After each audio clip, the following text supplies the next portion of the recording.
Hello, everybody, and welcome to Real Reds Talk News Show. As you can see, I'm joined by my co-host, my wonderful co-host, Daniel Raj. How are you doing today, Dan? You okay? Yeah, I'm doing great. How are you? Yeah, not too bad, not too bad. It's been a tough day. It's been a tough day, but you know what? Sometimes doing these shows, it kind of makes me forget about everything that's going on in the world. So, I like going on and doing it.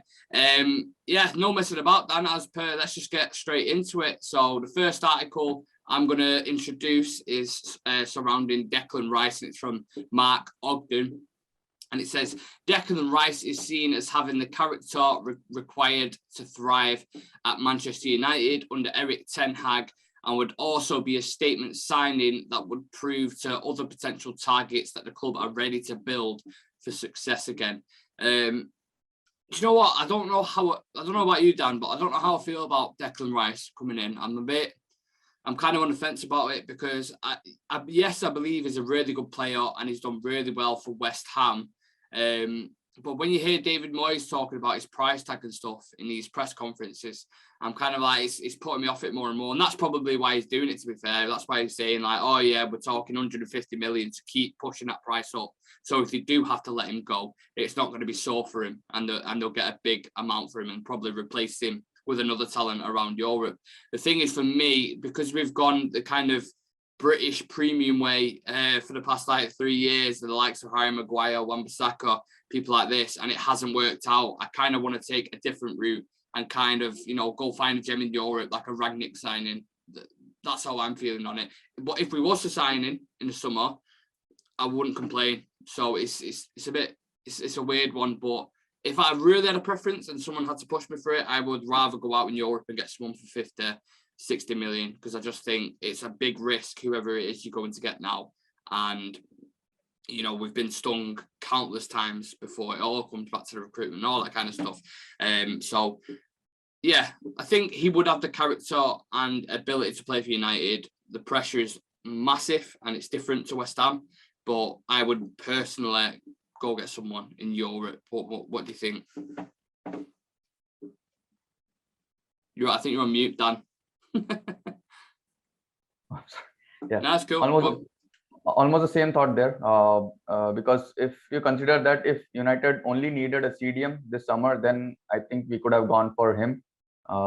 If you want only one player in the coming summer, but now as things stands, I think we need at least three players for 3 different positions. So, and he will definitely cost around 100 plus, as you also mentioned there. So I would rather spend 100 million on a couple of players rather than spending it on one player, because you always know that whenever a player, especially from Premier League, is linked to Manchester United, then always there is a tax attached to it. And that's the difference with other teams as well, Manchester City and Liverpool, how they are dealing with the transfer. They are looking outside Premier League for those players. You have seen in Liverpool team, almost all their attackers and their midfielders are from outside, and that's how it should run. It should be run, because United, when it comes to United, you see that they are more concentrated on the players from Premier League and also especially from England background. So you have seen Harry Maguire and Wan-Bissaka and Sancho. They all costed more than what they are. Maybe probably could be a specified one for Sancho, but for Maguire and Wan-Bissaka and other players, you have seen that we have paid a lot more. So when it comes to these type of transfers, rather than spending a lot of money on a single player, you can definitely go for other leagues and get a cheaper ones. And it's not like they cannot perform well. They can even perform better than Declan Rice. It's not certain that Declan Rice is the top one. We have other options as well, so we can definitely go for other as the thing stands, because we need at least 3 players this summer. Yeah, I think we're in agreement on that, aren't we, Dan? Like most things, to be fair. Yeah. So moving on to the next one. So we'll be having a lot of news regarding the players transfer and our linking with other players. So this one is regarding Tchouaméni. It's from Sports Witness. Tchouaméni's price tag this summer is 70 million. Real Madrid cannot afford this, nor can Juventus, and Chelsea are unable to sign players without new owners. Manchester United, however, have the financial strength to sign Tchouaméni. So I like the last line. To be fair, Manchester United, however, have the financial strength to sign Tchouaméni. At the same time, we have it's looked like everything is in favor of us, with other teams unable to match the price tag. But at the same time, Tchouaméni for 70 million, in my opinion, it's still a bit high. But you can maybe mold the price tag in such a way that you can maybe pay 50 million plus add-ons and maybe bonus. So that could work out well. But yeah, Tchouaméni as a CDM is the main target for us, especially considering the CDM is the main target for us. So I would like to spend most of our money there if it demands that much amount to be spent in that particular position, because that was the one of the position that we are craving for last more than couple of seasons. So I won't be surprised if we will spend that much amount for a CDM. But yeah, United can make a good deal out of it by paying in maybe bits or maybe including an add-ons in there. So what are your thoughts on that, Nick? Well, when he first was getting mentioned, Dan, I'm a massive fan of Tchouaméni. I've been a fan of him for a while. He's done absolute bits for Monaco. His stats around Europe, he's in the top 5 when it comes to like ball recoveries, interceptions, distance covered, all that kind of stuff you want from a DM. But when he was first kind of being mentioned and stuff, it was like 40, 50 million. Then it's gone up to like 60 million. Now it's 70. And this is what every single club's doing now. Like, do you remember when... what's the Wolves coach called now? Ruben Laiaz or something like that, I think he's called. Can't remember. But he was talking about Neves, and now he's saying about Neves £100 million, and you're kind of like, all right, like steady on, mate, steady on. Tchouaméni for 70 million. Is it still a bit of a gamble? Maybe. He's done really well in League One. But again, the Premier League is completely different. He's probably got the right stature for it and the right physical attributes to succeed in the Prem, but it's always not a guarantee when you go over there. Similar one I would relate it to is Bakayoko, who played for Monaco, a French DM, came over to Chelsea, didn't do well at all at Chelsea, ended up going to AC Milan, I believe, in the Italian league. So it's not always guaranteed it's going to work out, and £70 million a lot to pay for a young kid. You kind of want someone a bit really proven. He's certainly up and coming, and he is talented, no doubt. But like you said, Dan, it's a lot of money. But I do want to go get him. I think he's one of the ones. I think with me, I look at it. I'm sure there's a few more we're going to get into later, but I look at it. It's Darwin Nunez who I want. It's Tchouaméni who I want. Neves throw in there as well, because I think you'd probably get him for a decent price, unless they're still asking for 100 million or whatever. And then a decent young centre back. I'd go for that Lissandro Martinez from Ajax, who Ten Hag's worked with before. And then probably even like a wing back or another attacker, like an Nkunku, for example, which probably won't happen because of the amount of money we're going to spend anyway. But Tchouaméni, I would take 100%. Another article, moving on to another French player who plays in a similar position, Paul Pogba. And this is from Demartio, and he said the contract offer by Manchester United is the most lucrative one that has been offered to him. If he wants the same salary as before, he has to stay in Manchester. Only United can offer him that. And this is really interesting because I think if you was to ask, 90%, well, 100% of the fan base, what's happening with Paul Pogba, they'd probably say, oh, he's gone. He's definitely gone. He's definitely gone. But little rumours you're hearing now, not a lot of people want to pay for him. They don't want to pay that full price. They don't want to pay his wages that he's on. Because even though we've offered him bigger wages now and a new deal, he's still on extremely high wages. For me, it doesn't warrant him, in my personal opinion. But I think we've had a contract. I think it's what Romano said. We've had an offer on the table for him since June or July, somewhere around that, for a similar money than what De Gea's on.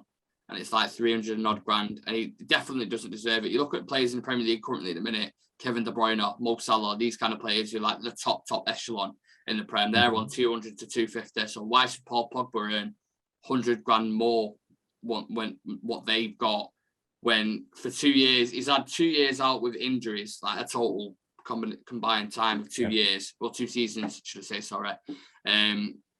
We pay him about 2 mil a month in wages or something ridiculous per month in wages. It's just like, all of it doesn't add up for me. And I just, if I'm being completely honest, I just want him gone. Like, I want, like many other players, Lingard, Mata or Matic, I just want them gone because it's a fresh start now. It's a new beginning. And I think keeping Paul Pogba on we're still kind of clinging on to the past a little bit. Do you know what I mean?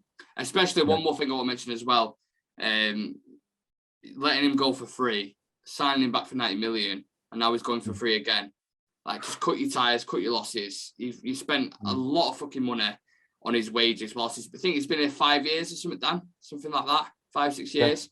I think the wages he's got from that must be near his price tag. Must be 90 to 100 million, like what he's got in wages. And think that could be spent on renovating the ground. That could be spent on loads of things around the stadium, and it'll free up a massive. If you want to sign someone like Tchouaméni, it'll free up a massive gap for that, especially on the wage bill. So yeah, what do you think about Pogba? Yeah, I think it's all comes down to how our club has dealt with this particular situation. It should not have been let it go till this far. They should have made some decisions in the last summer. They should not have let the player take the decisions, or just give him the deadline to decide upon his whatever his thoughts are, and just maybe threaten him, like, if you are not involved in the coming future, if you are not committed to the club, then he may give other players chance to play, because since you are not committed. So I think it was like Pogba was given more favor. It's all then gone down to the how the club has dealt with this particular situation. But at the same time, we need to stop giving players a huge amount of this salaries, because once you pay these type of players a huge amount of salary, then you cannot sell them again to any other club, because no other club can afford them. So I think, yeah, if he is willing to bring his wages down, or at the thing stands, you have mentioned that he's United have already placed a higher salary package for him, offered him higher package, and he's, I think, already earning around 290 somewhere, so he'll be more than 300. So I think that's a very bad move. They can maybe ask Pogba, because now he's in a situation where he needs, he's not getting other teams, like he's not getting the offers from our other club for this wage. Maybe if he goes down to somewhere 200, 250, then he may get other teams offer. But at this particular price, he may not get any other, he may not get the offer from any other clubs. But at the same time, you can maybe take advantage of the situation and ask him to just reduce his wage bill, and we can avoid buying a new attacking midfielder, because you know that the players like Nkunku, they will cost around 70 to 80 million, and I don't think United will be spending around that. But you can maybe make a good deal out of Pogba as well. Personally, I don't think that he will fit in Eric Ten Hag's plan, because he is like more pressing type of game he likes. But Pogba may not fit in that position. But yeah, at the same time, if United wants to make a deal out of it, then just ask him to reduce his wages. Yeah. There's just a very quick thing. You look at someone like Thiago, who signed for Liverpool, right? For me, who's a better footballer than Paul Pogba, in my personal opinion. Liverpool signed him for I think it was under 15 million or something. He's on about 150k a week. Why is someone like Paul Pogba? I know Thiago was kind of coming to the end of his contract or something at Bayern, I think, along the lines of that. But you look at like the difference in the financial power between them both. I know Pogba's kind of like a marketing asset, but what grants him to earn 350k a week on what spectrum? Like, in any team in the world, like you look at some of the best midfielders in the world, they're nowhere near that money. So it just doesn't make sense at all. Even also, he has not performed that great to be given 350 grand a week. And in the last season, you have seen that the dip in his form, and he's unable to gel in the formation and with the team. So definitely in other cases, other players' cases, definitely the salary wages, the wages comes down, but in his case, it's going up. So he has not proved it, but still, I'm not sure what's happening with him. Maybe with his new agent coming in, maybe that they may be able to sort out some deal for him. Yeah, but totally unacceptable with the wages what he's being offered. That's another thing, Dan, that's going into the summer. This summer is going to be mental, absolutely mental. Like, there's so many things that's going to happen with the manager, outgoings, incomings, new coaches coming in. It's going to be crazy. and we're going to be busy with news. So these news shows might have to become like twice a week or something. It's going to be that much stuff going out. Yeah. Okay. Going on with the next news from Di Marcio about Ten Hag, and he states that Eric Ten Hag was a managerial target for PSG before he joined Manchester United. So this is like a bit of encouragement for us, because a manager who is willing to come to United rather than going to PSG. You have seen the team what PSG is having; they are all settled and built well. But at the same time, you see that all the team we have, and the situation, the scenario we are having in this team, no other manager will be willing to come and have an easy job here. But Yeah. I'm glad that Eric Ten Hag took this challenge, and the confidence behind Ten Hag is that he has already built a couple of teams in Ajax itself. Like he has already given 2 teams. At the same time, I think he liked the challenge coming into United, because it's like a clean slate, to be honest, if Ten Hag comes in here. And I'm glad that it took a bit while to announce this deal, and considering all the rumors, it thinks like Ten Hag has placed all his whatever his needs are there, whatever he wanted when he comes to the club, he has already put forward in to the board, and I think board has accepted all his offers and his desires. So I think it should be a good startup for us, maybe a good rebuild on that note. Yeah, you know what?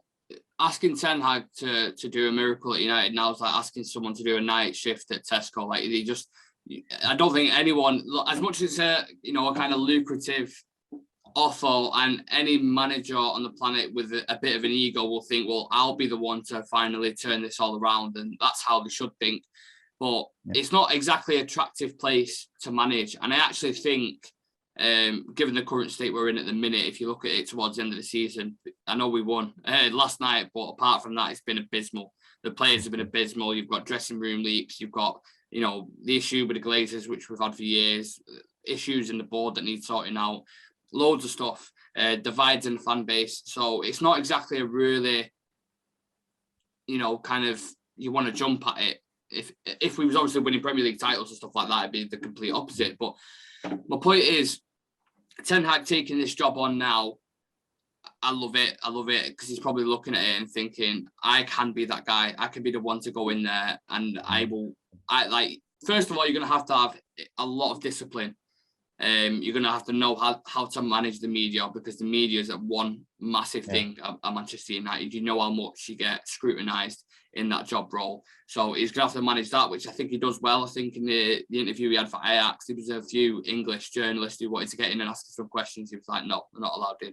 So I think he is firm, and I think he'll be firm with the players. It's very interesting to me. But just regarding the PSG thing, I actually think we have a lot of similarities between United and PSG.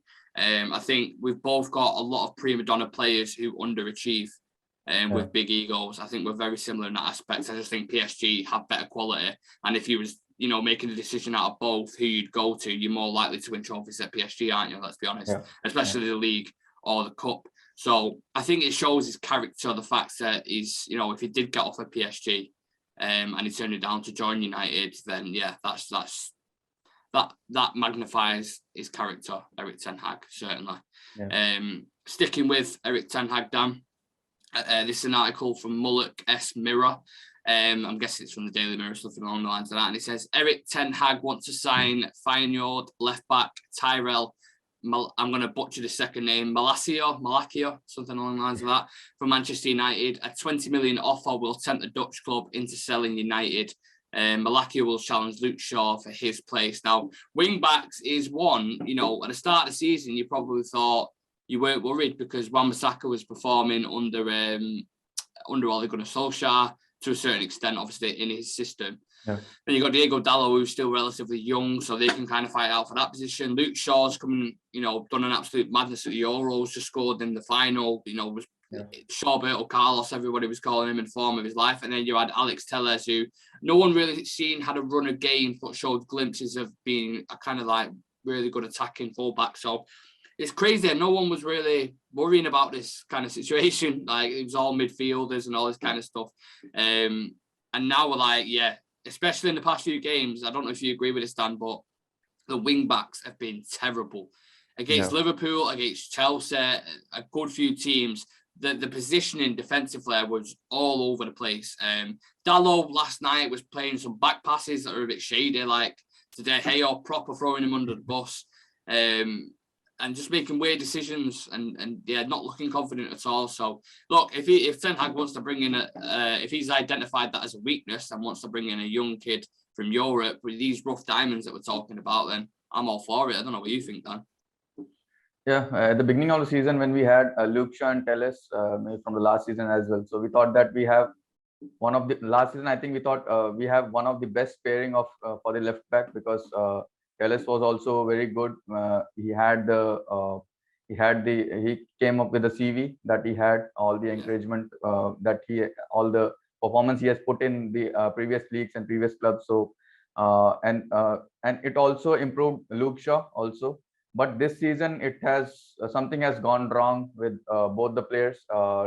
Luke Shaw his form dipped a lot, and with also Alex Telles, he's good offensive wise, but defensive wise, he's still struggling.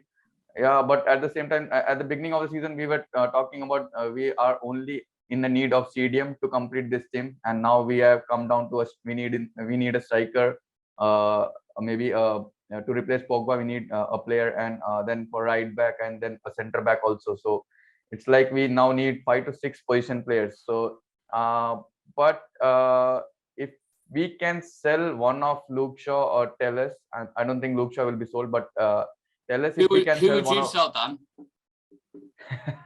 That's put you on the spot a little bit there. But who, if you had a gun to your head now, who would you sell? At this moment, considering Luke Shaw's injury prone, I would rather sell Luke Shaw. Ooh. But yeah, that's very controversial, because I think Luke Shaw, his injury has come back again. So I don't think whether he'll be fit, like he'll be available the whole season from here onwards. So tell us what's the age of Telles? I think it's somewhere around 29. 28. Yeah, I think still has maybe 2 to 3 years in him.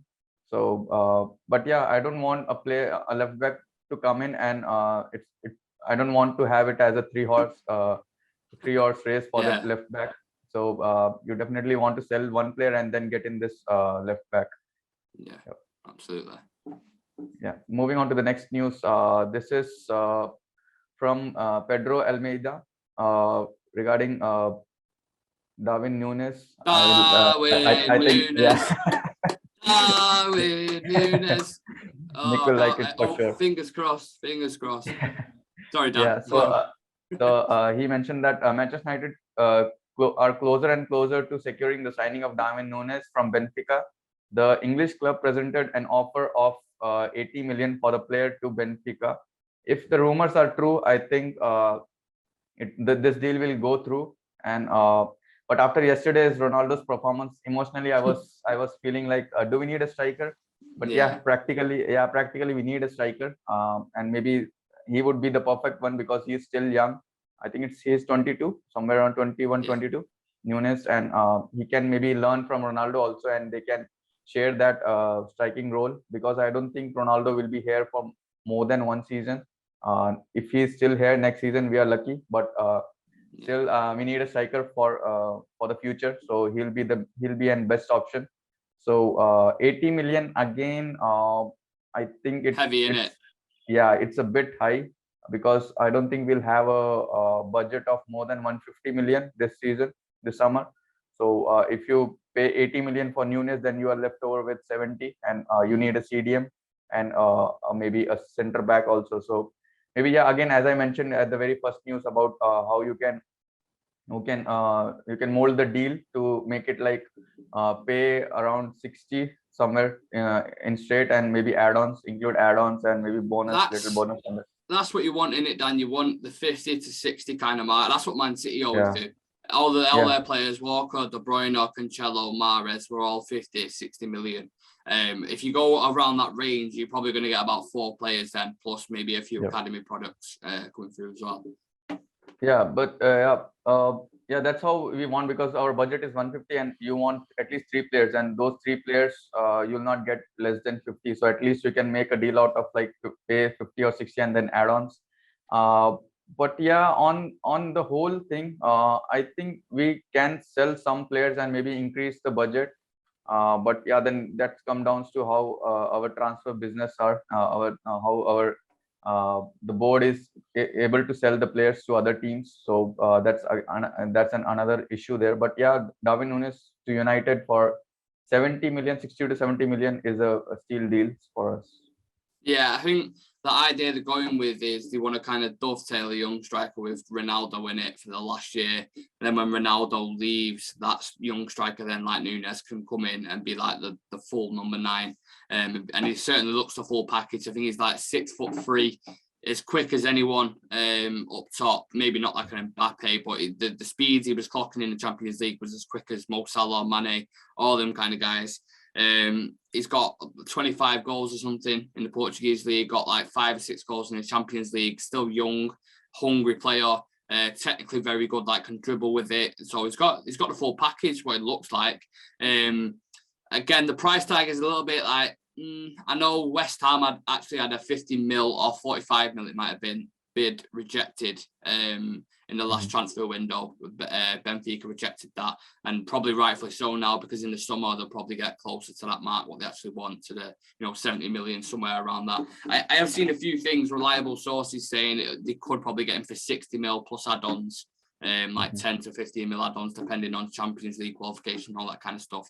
But there's more and more noise surrounding Nunez now. And another great talent that's come from the Portuguese league as well, Dan. If you look at some of the players that have come out there of late, Edison for City, you've got João Felix, Atletico Madrid, you've got Luis Diaz, who's just signed for Liverpool there. Like, there's loads of talent coming out of there. We obviously signed Bruno Fernandes from Sporting Lisbon as well, who's done great for us.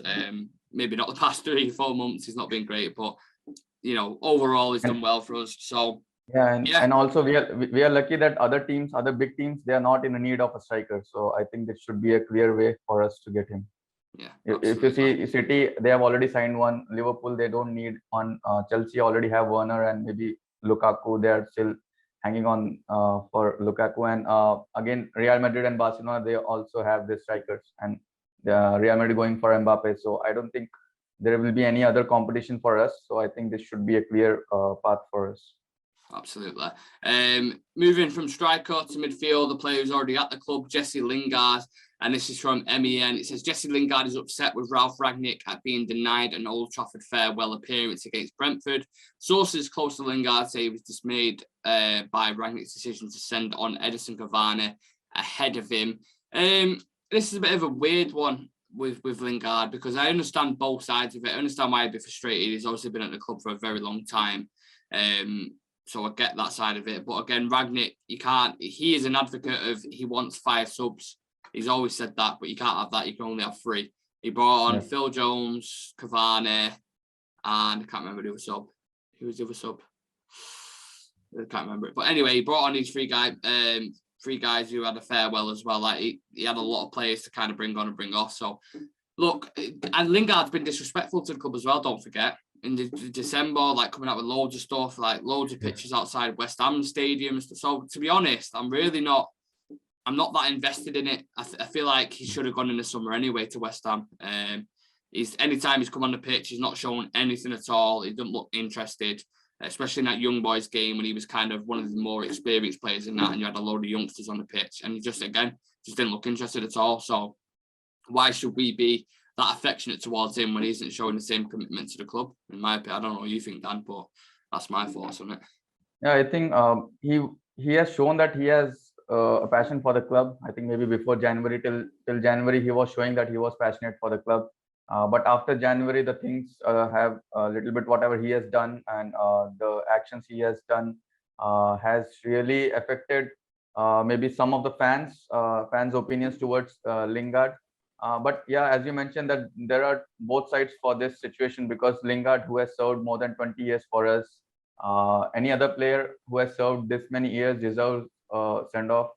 And then I think, and the other side, also you see that the question was like whether, I think even for Cavani also this was the last home game, and then you have a decision to make, like whether it should be Cavani or Lingard. But considering the years, I think it should have been Lingard. But yeah, but whatever the things he has done in the past, I'm not sure whether this could be very critical. But yeah, but I personally feel that Lingard should have been given ahead of Cavani, considering Cavani and Lingard.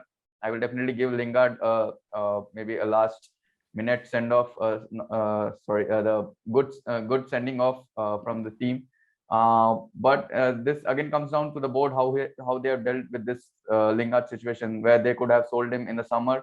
They could have got maybe at least 20 million, as he has already performed well in West Ham. Even they had a chance to sell him in January, but still they didn't sell him. But yeah, I think this was a very controversial thing. Like both sides you can see, and you can favor both sides. Absolutely. Yeah. Moving on to the next one quickly. Again, with a central midfielder. This is from Mail Sport regarding Ward-Prowse, and Manchester United and Manchester City are set for a 75 million battle to sign James Ward-Prowse, with Eric Ten Hag keen to land the Southampton man to front his Old Trafford revolution. So personally, I don't think that we should be going for him, considering the other position we need and the amount which is related to this deal. 75 million is a huge amount for a center midfielder. If it would have been, again comes down to the price tag. If it would have been 40 to 50 million, then definitely we can go for it. But at the thing stands, I think already we have discussed that we are going for Nunez for 80 million and central CDM for 70 million. So it's already more than 130, 140 million. That's a budget gone, in it. Yeah, that's the budget gone. So yeah, so I don't want our team to just go for a center midfielder first before CDM, because I don't want our transfer business to be affected on that particular CDM area. So yeah, I'm really frustrated with the price tag, whatever player we are linked to, and their price tags, because whenever we go for a player to a team, he may be 40 million, but whenever they see that United are linked to him, then they just put 20 to 30 million extra on that, and they just say that the price tag. And yeah, I also think that Van de Beek coming into our team again could be a positive for us. We can maybe avoid this deal. And Eric Ten Hag is already he already knows how to use Donny Van de Beek. So I think CM should be a very last priority for us after buying striker and maybe CDM. So yeah, what's your thought on that? Like you said, then you mentioned Donny Van de Beek. You've still got James Garner as well, who I think can come back from Nottingham Forest the way he's been playing, and Ten Hag get his hands on him and coach him really well. And you never know, he could be in the team next season and you could save yourself 75 million. I will say Ward-Prowse, especially on set pieces, is probably the best in the league. When it comes to free kicks and corners, his delivery is exceptional. 75 million, wouldn't pay that at all for him, wouldn't pay nowhere near that. I'd say 40 to 50 million maybe. But yeah, it's another one. He is a very good player. He's underrated. A lot of people just seem to kind of pick him for his set pieces and stuff, but he's on the ball as a technician. He's really good. His energy covers distance across the pitch, exactly what you want from a DM. Or a box to box. He can play multiple roles, and he's been Southampton's key man in that team. I think he will get a move to another club, whether it be Manchester United or not. If I was having to kind of rate it, I'd probably give it a 5 out of 10 or something. There might be something in it. Ten Hag might actually like him as a player. He'd probably do well in our setup, but again, his other priorities for me, I want to bring in a proper specialist DM to come in and have someone. We took ages to sign Sancho for that much amount, so I don't think we can have these 3 players of this price tag in one summer. So exactly. Yeah, it's not feasible, is it, really? If you're being realistic, we're not going to go out and spend 75 million on about 4 or 5 players. It's never going to happen. It just won't happen. Maximum we'll probably spend is 200 million, and that's an absolute push, and that's with loads of players going out. There will be obviously big spaces on the wage bill freed up. You've got Mata, Matic, Cavani, Pogba leaving, that's almost £1 million a week in wages. So that will free up a lot of space where you can, kind of maneuver a few signings. And the wages, yeah. But in terms of like actual spending money on signings, they're going to have to be careful. They're going to have to be, very precise and pick the right ones, because they have to get this right. This summer rebuild, moving into it, Dan. They've got to pick the right ones. And we know our recruitment. I am actually going to do a video on this. I'm going to go back and look, because on 95% of our signings, we have took an L, and we've never made a profit from them, really. In reality, if you look at all the players we've bought and then sold on after it, we rarely make a profit. And the signings that we actually make at the time rarely work out. So that is something I want to see a big change in, heading into the summer now with Erik ten Hag. And that, guys, is the roundup complete. It's absolutely flew like that.